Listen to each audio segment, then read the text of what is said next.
Yeah, there's definitely a lot of stories that need to be told, and we are a very kind of dismissed, unheard, unbelieved community, and so helping us find a voice, it's my pleasure. So it's really become a wonderful purpose.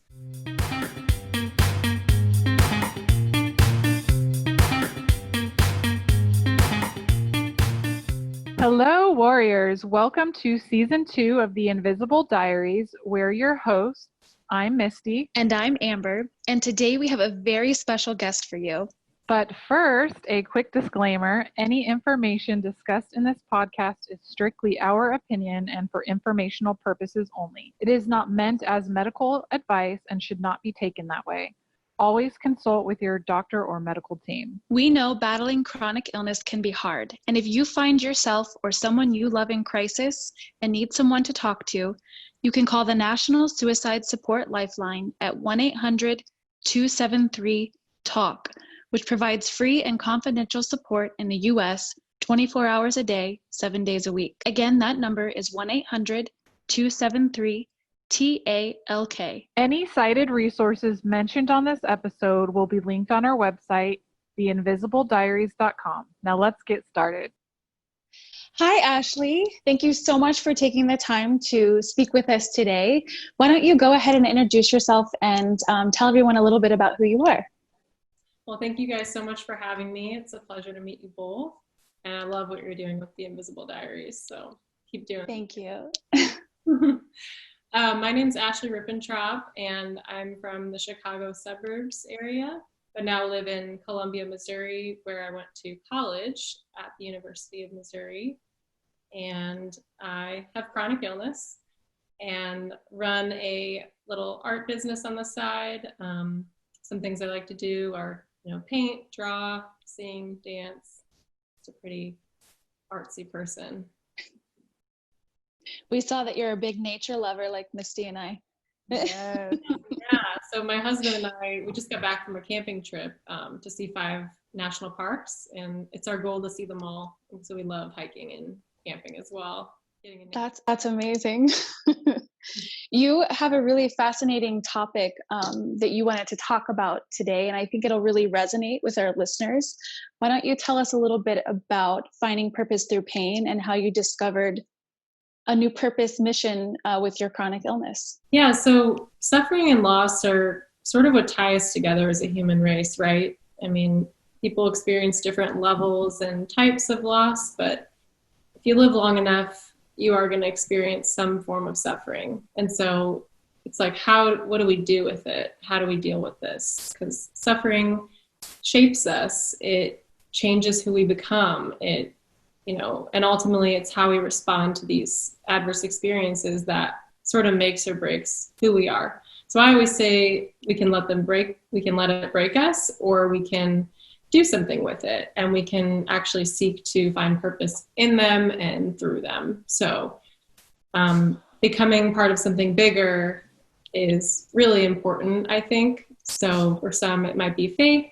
For others, it might be a philanthropic cause, or working with a nonprofit toward, a cause they're passionate about.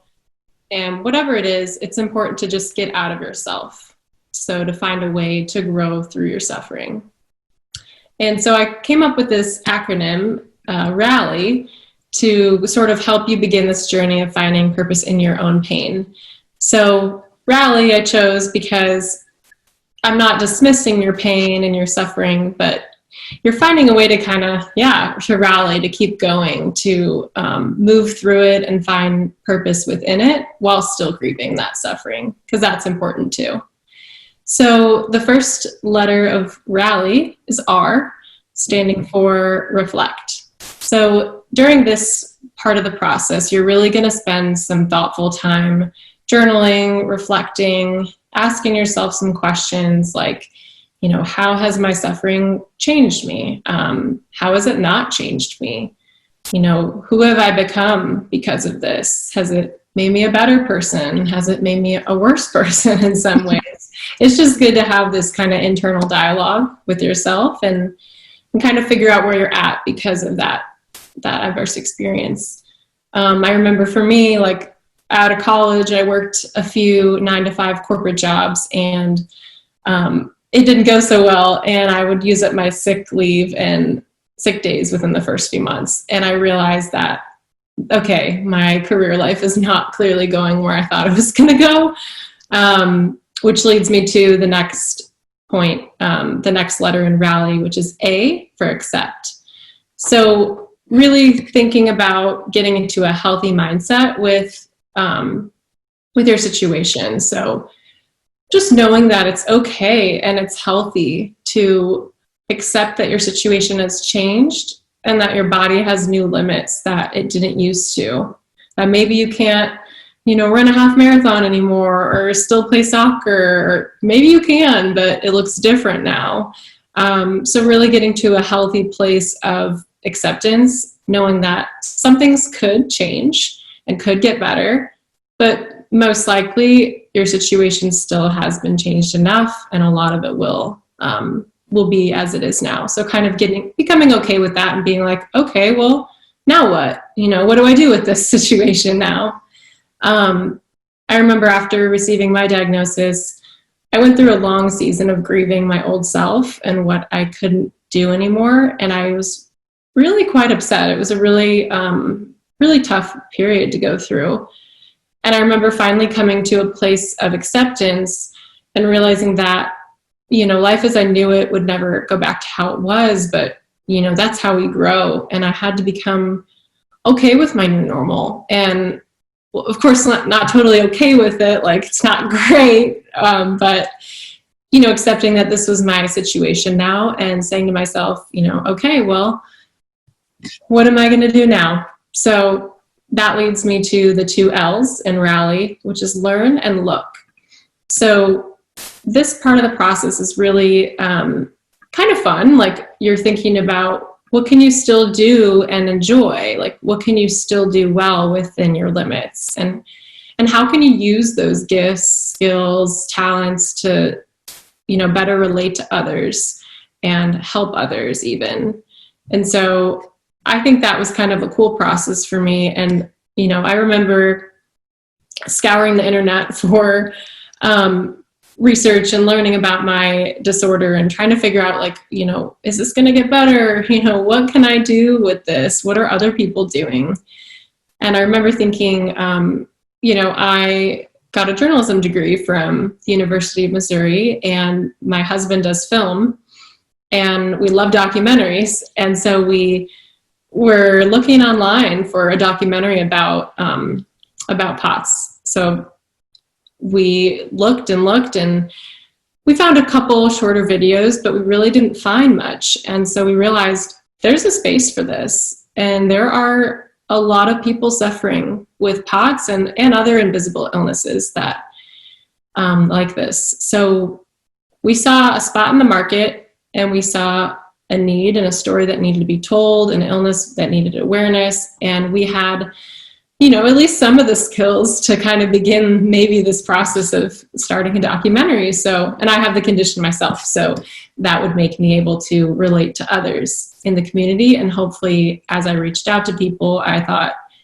maybe they'll talk to me. I mean, I'm a nobody, but I have this condition that they have, so maybe they'll be willing to help. And so the second L in Rally is looking for that community and group of people that you can best help because of your suffering. So people you can best relate to. So for me, it was the invisible illness community, the chronic illness community, other people with POTS, but not just POTS, because POTS rarely is just POTS. So true. Yeah, I soon figured out, I got mast cell, I got autoimmune stuff going on, I got a whole bunch of other things. So I now could relate to even this bigger pool of people. And so we just decided to start reaching out to people. And so that leads me to my final letter of Rally, which is you, the Y for you. So what can you do to help?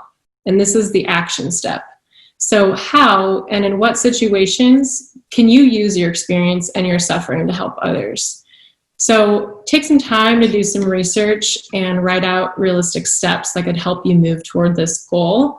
And, part of this journey might involve finding somebody else that has a common goal and working together with them. Like, you guys with the podcast, the Invisible Diaries, like I'm sure you guys both wanted to raise awareness about invisible illness, and then you found each other and you decided, hey, let's combine our efforts and in a way we did the rally too, but we just didn't know it. So I love that you kind of like paint that picture and share that for others to kind of follow that. Awesome. Yeah. We've definitely learned through this process that the art of storytelling and sharing, people want to share their story. People want to feel seen, especially with illnesses and syndromes that are often not seen. So it's incredible that you are shedding light on something. As we say, it's not usually that it's rare. It's just not rare. It's rarely talked about. So it's amazing that you found purpose to be able to, talk about something that not a lot of people know how to articulate. Thank you. Yeah, there's definitely a lot of stories that need to be told. And we are a very kind of dismissed, unheard, unbelieved community. And so helping us find a voice, it's my pleasure. So it's really become a wonderful purpose. So we began our documentary journey. Tell us about your documentary and why you chose to share that information on this particular topic.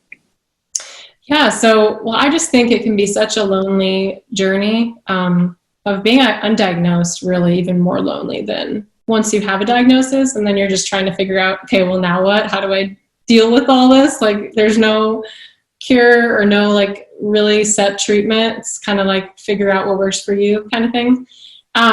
So I just felt for so many of these people. I mean, my husband and I watched myself go through this. I still go through it, but, and then meeting others that were going through it as well. I just wanted to put something out there that would help educate and spread awareness about these types of invisible illnesses. We're just using POTS because everyone in our film has that. It's the shared illness, but it really is about all showing what it's like to live with an invisible illness, looking perfectly healthy and being doubted. And, so we have medical professionals, doctors from Mayo Clinic and Calgary and University of Toledo and a guy in Sweden. So, talking about POTS and all validating that it is a real medical condition and it just has not enough awareness. So like you said, it's not a rare disorder. I do want to be clear on that. It's just not well known. And so our goal is to help it become more well known, help raise funds for research, which we've got great research going on currently, and help doctors want to specialize in it more. We need more doctors. So just all of those things. And if it can help even just a couple people feel less alone and help their families maybe understand what they go through more, then we've done our job. So we just wanted to create something that did those things. I love that. That's awesome. We have, I think the statistic is 1 in 20 are misdiagnosed. And, I would be curious how many people with those misdiagnoses might perhaps have POTS, because it can look like anxiety. It can look like, I saw one case where it was a young teenage girl who was diagnosed with an eating disorder when really she had severe POTS and gastroparesis. Yeah.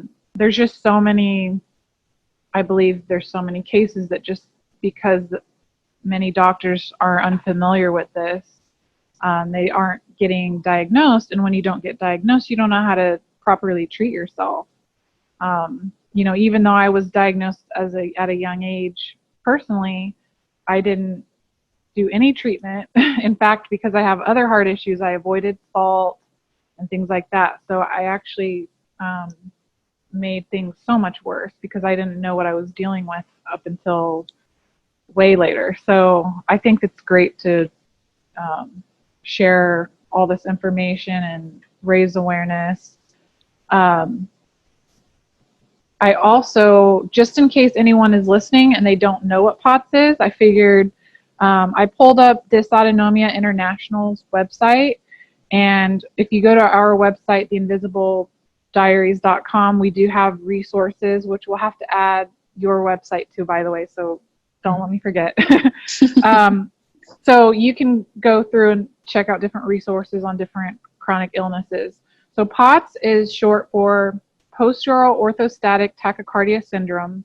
It's a form of dysautonomia that is estimated to impact between 1 million and 3 million Americans. Dang, I didn't know that. And millions more around the world. POTS is a form of orthostatic intolerance that is associated with the presence of excessive tachycardia and many other symptoms. Many other symptoms. So, yeah, I just want to throw that in there. Do you have anything to add about, like maybe your diagnosis with POTS, like how old you were, how long it took, any misdiagnosis?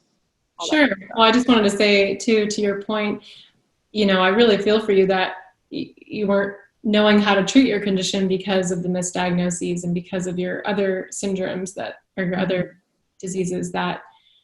That's what makes this so hard. Not having awareness is because you're not getting the best quality care that you can get, and that's why we need awareness. So doctors are more aware of what you're dealing with and how it relates to your other conditions. And if you don't have that awareness, then you could be doing worse things for yourself. So. You're kind of screwed.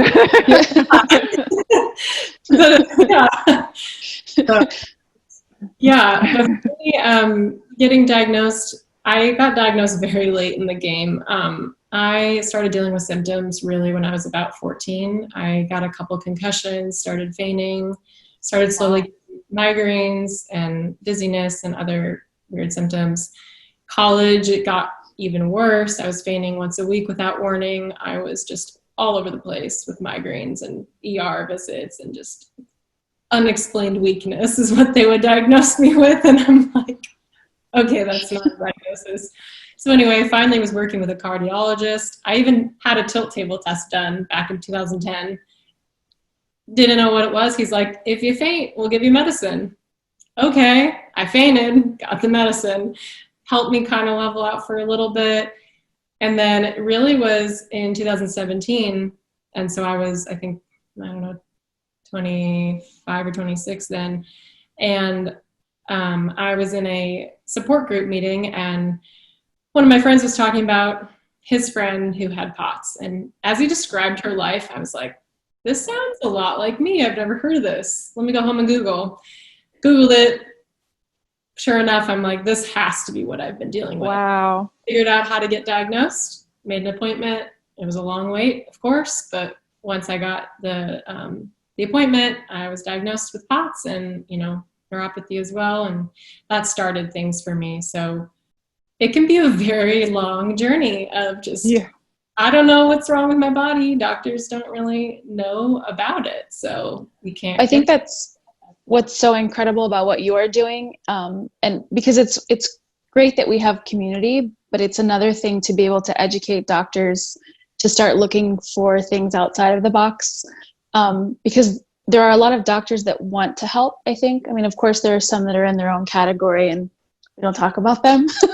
But the ones that are really actively wanting to help their patients, I think, are always in the process of educating themselves. And as advocates for ourselves and each other, which is something we talk about all the time on our platform, I think sharing that knowledge so that they can better understand these conditions and having the conversations is crucial. So what you're doing when you kind of, make the audience or, impact an audience even bigger is so important. It's massively needed work. Yeah. And if you think about it, sort of how you learned about it was from somebody else's story. So that's another, reason why it's so great to share your story, or, because there's somebody out there that is going to hear this and think, wow, that sounds like me. And then that starts their journey. Exactly. Yeah, I'm very thankful. I think there's so much power in the individual story and in someone's personal experience and sharing that with others, because that is how we help others. And I do think our greatest ministry or mission, however you want to call it, purpose, comes out of our suffering, really, our most powerful mission in life, because that's like what people really connect over on a deep level is shared suffering. And so I think definitely getting your story out there, sharing it, and can reach a lot of people and help them be like, have that click. Yeah, so speaking of sharing your story, how can we connect with you and stay up to date on the release of the documentary? Yeah, sure. So our trailer just came out this Tuesday on August 18th. So you can find our trailer at behindthevisible.com or Instagram at behindthevisiblepilm or Facebook Behind the Visible. We're on Twitter too, Behind the Visible or BTV Film. And you can find me at Ashley_Rippentrop for updates as well. And we will have everything linked on our Instagram so you can find her and this incredible documentary. Thank you so much for listening and for being a part of the Invisible Diaries community. As always, we ask that you leave us a 5-star review on whatever platform you are listening to. That helps others to find us as well. Make sure you're following us on Instagram and Facebook for the latest updates, and subscribe to our website, theinvisibleddiaries.com, where you'll find all the details from today's podcast as well as other amazing resources. You can also check out our digital magazine.